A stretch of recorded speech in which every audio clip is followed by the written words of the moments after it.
Main भनेको चाहिँ म चाहिँ अहिले चाहिँ रूपन्देहीको संयोजक राजु श्रेष्ठ होइन।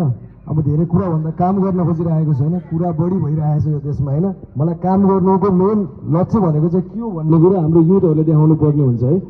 अनि मेन चाहिँ अहिले 6 महिनामा चाहिँ हामीले चाहिँ अहिले गठन गऱ्यौँ 6 महिना बेला होइन। त्यसको लागि चाहिँ मेन भनेको चाहिँ हाम्रो ठाउँबाट चाहिँ करप्सन होइन, यो ठाउँको 6 महिनामा धेरै करप्सनहरू भइरहेको छ। जस्तो यो सालदण्डीमा पनि धेरै करप्सनहरू देखिरहेको छ होइन। त्यो कामले गर्दाखेरि चाहिँ हामी एउटा केटाहरूलाई एकजुट बनाएर होइन, केटा केटीहरू सबैलाई एकजुट बनाएर चाहिँ हामी चाहिँ के गर्नुपर्छ है अब आएर। अब हाम्रो नगरपालिकामा भइरहेको के काम भइरहेको छ, युथको लागि के काम भइरहेको छ, फुटबल स्पोर्टकोमा के भइरहेको छ होइन, केही कुराहरू पाएको छैन जस्तो लागेको मलाई युवाहरूले चाहिँ है।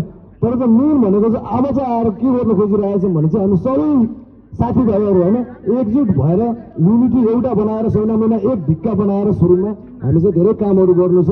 त्यसको लागि चाहिँ हामी मेरो भाइहरू चाहिँ अहिले चाहिँ जुन 6 महिनामा चाहिँ धेरै एक्टिभ भएको कारणले गर्दाखेरि चाहिँ जस्तो हाम्रो ऋतिक भाइहरू पनि मलाई फोन हानिरहेको थियो। भाइहरू यहाँ संयोजक पनि हुनुहुन्छ, हाम्रो कञ्चनको संयोजक भाइ विकास भाइ, ऊ पनि बिरामी हुँदा पनि आउनुभएको छ है। मेन भनेको हाम्रो सालदण्डीको भाइहरू चाहिँ धेरै पछाडि, 6 महिनाको भाइहरू धेरै पछाडि देखेँ कि मैले अरू ठाउँभन्दा। किनकि मेन भने चाहिँ किन पछाडि बस्छौँ भने चाहिँ हाम्रो केही पनि काम भइरहेको छैन कि भने जस्तो होइन।